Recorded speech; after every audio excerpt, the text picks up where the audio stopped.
Bukas na ang Philippine concert ni American pop star Britney Spears. Kamustahin natin ang seguridad sa Mall of Asia Arena at saksi live si Katrina Son. Katrina?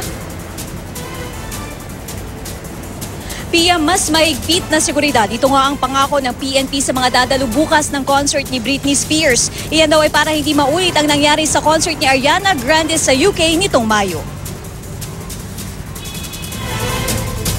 23 ang patay kasunod ng pagsabog matapos ang concert ni Ariana Grande sa Manchester, United Kingdom nitong May 22.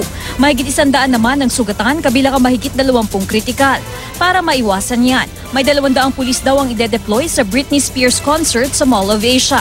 Pero nang ikutan namin ang lugar ngayong gabi, wala pa kaming nakitang mga pulis, K9 units o police outpost. Alas 3 ng hapon pa raw kasi bukas sisimulang i-deploy ang mga pulis. Kabilang ang ilan sa loob mismo ng arena magbabantay na ngayon lang daw gagawin.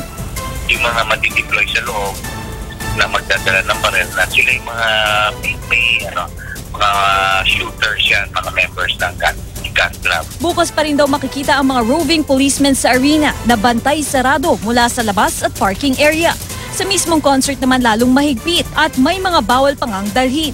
Kabilang dyan ang mga bote, mga matatalim na bagay at pepper spray, pati selfie sticks. Bawal din pati mga pinagmumulan ng apoy, kabilang ang e-cigarette. Gayon din ang malalaking fan posters, malalaking bag, pati drones at professional cameras. Pia, paalala naman ng mga otoridad sa mga magpupunta dito na agahan daw ang pagpunta sa concert venue. At live mula dito sa Pasay, ako si Katrina Son, ang inyong saksi.